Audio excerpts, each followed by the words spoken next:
Bonsoir à tous, bienvenue. Bonsoir et merci de nous avoir rejoints aussi nombreux pour cet événement exceptionnel.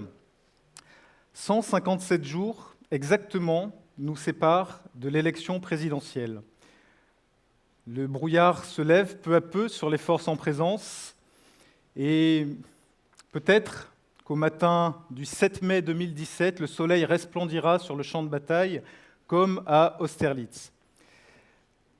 Vous le savez, en attendant, nous ne sommes pas ici ce soir au Palais de Tokyo pour livrer un combat politique, mais bien pour mener un autre type de bataille, la bataille des idées.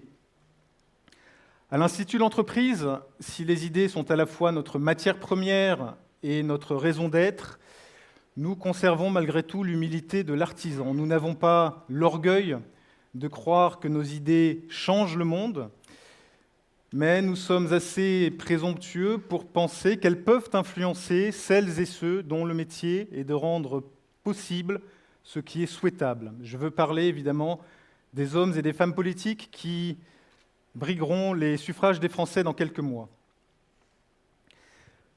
L'enjeu, vous le savez, de ces élections est considérable. Il s'agit ni plus ni moins que de transformer le pays pour éviter une sortie de route définitive.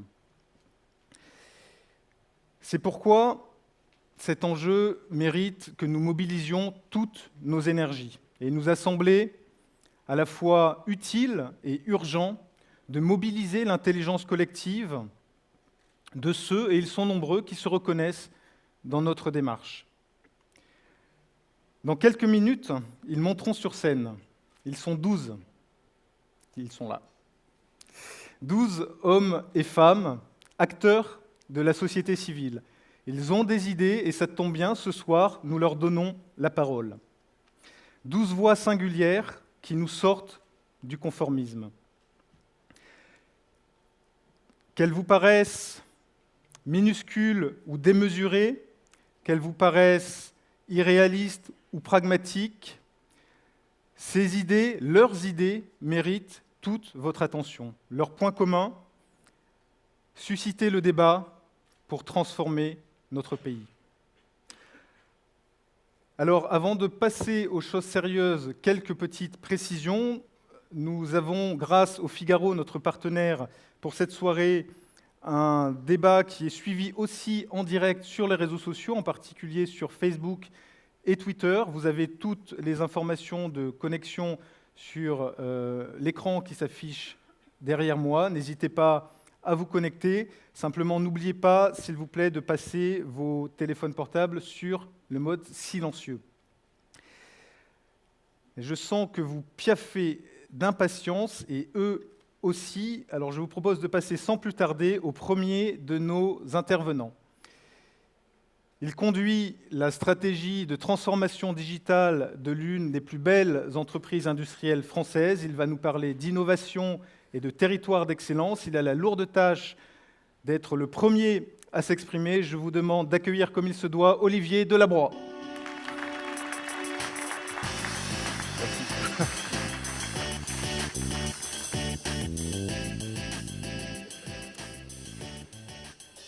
Il y a quelques semaines, j'ai fait un cauchemar glaçant.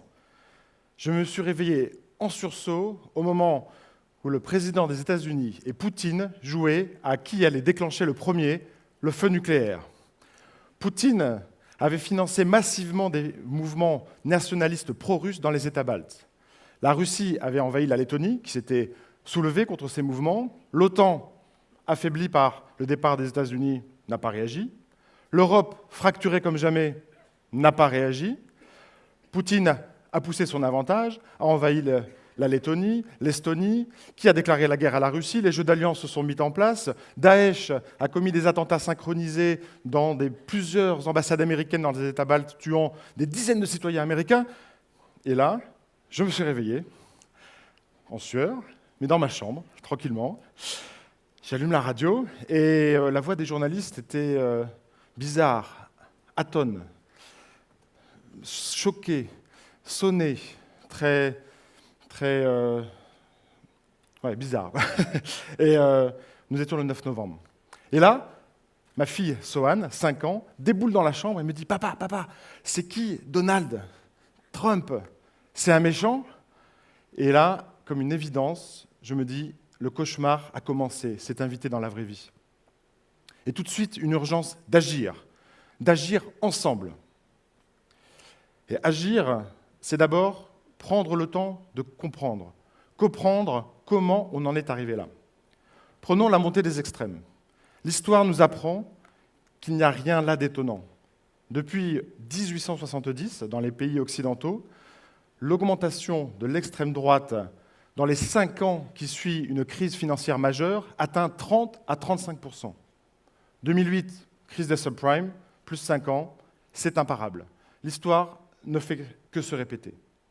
En revanche, la transformation numérique bouleverse et transforme complètement notre quotidien.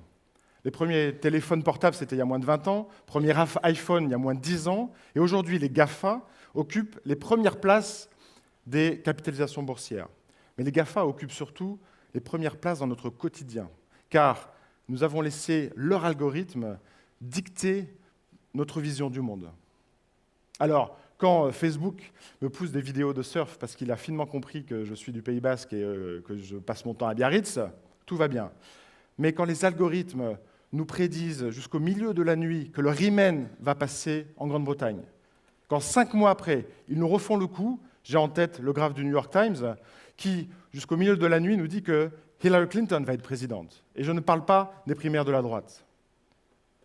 Là, c'est inquiétant. Et attention, je ne dis pas qu'il faut brûler les algorithmes sur la place publique, je dis qu'il faut comprendre comment cela marche, qu'il faut comprendre que les algorithmes ne font que nous remonter ce que nous avons envie de voir, ce que nous avons liké.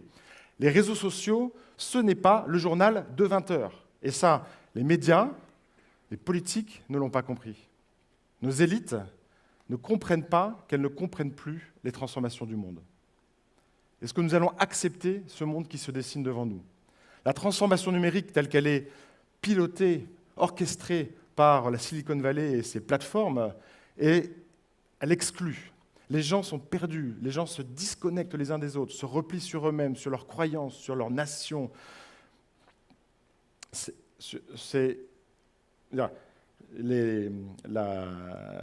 L'inégalité territoriale et économique n'ont jamais été aussi fortes. J'étais à Philadelphie quelques jours après les élections américaines. Hillary Clinton avait 600 000 voix d'avance sur le Grand Philadelphie. Et pourtant, elle a perdu la Pennsylvanie. Car Trump a fait des scores lunaires dans les comtés ruraux, plus de 82%. Donc c'est maintenant qu'il faut agir. C'est maintenant que la France et l'Europe doivent prendre le lead, proposer une vision qui remette l'humain au cœur du système, un modèle qui soit profondément équitable, profondément inclusif, un modèle que nous serons fiers de transmettre aux générations futures. Alors, c'est peut-être le biais de ce que je fais, mais ce soir, je veux vous convaincre qu'on peut transformer un risque en opportunité, comme on dit dans le monde de l'innovation dans lequel je navigue. Je veux vous convaincre que cette transformation numérique, on peut la piloter plutôt que de la subir, plutôt que de la craindre, plutôt que de la refuser. Car le numérique, ce n'est pas que réservé aux élites, ce n'est pas que du virtuel. Le numérique peut aussi connecter les gens, peut aussi être dans le monde réel. Imaginons un lieu où nous pouvons fabriquer, où nous pouvons produire, où nous pouvons réparer. Imaginons un lieu où tous les outils nécessaires pour travailler le bois, le plastique, les imprimantes 3D, l'acier pour souder sont disponibles. Où vous pouvez vendre dans le monde entier sans quitter votre quartier ou votre village. Ces lieux existent, c'est un makerspace. Si j'étais président, je ferais de la France le pays pionnier des makerspaces, en mettant en place un réseau intense et distribué. Et ce réseau de makerspace serait au cœur d'une économie numérique qui rapatrie de la valeur, qui crée des emplois qualifiés sur l'ensemble du territoire français.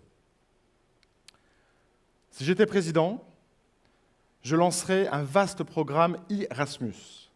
Je rendrais obligatoire à tous nos jeunes de passer du temps dans les pays européens pour se former aux nouvelles compétences du digital, que ce soit dans des startups, dans des PME, dans des universités, dans ces espaces collectifs où académiques et industriels travaillent ensemble. Pour cela, Nous avons besoin d'écosystèmes d'innovation numérique qui puissent faire la concurrence aux grandes universités américaines, chinoises ou israéliennes. Est-ce que nous avons en France l'équivalent d'un Stanford, d'un Tsinghua ou d'un Technion? La réponse est non. En revanche, nous en avons les moyens. Si j'étais président, je ferais de Paris-Saclay et de Strasbourg 2 écosystèmes d'innovation numérique mondiaux. Des écosystèmes profondément pluridisciplinaires, ouverts, des lieux de formation tout au long de la vie, où industriels et académiques travaillent ensemble. Quand j'étais jeune, j'avais un rêve, c'est d'aller sur un campus américain. Et donc je suis allé à UCLA me former. Ma fille Sohan, je veux qu'elle ait le même rêve, mais qu'elle puisse le réaliser sur un campus européen. Nous avons, en France et en Europe, la capacité de jouer dans la cour des grands. Si on regarde les licornes, il y en a une 50aine en Europe, dont 3 en France.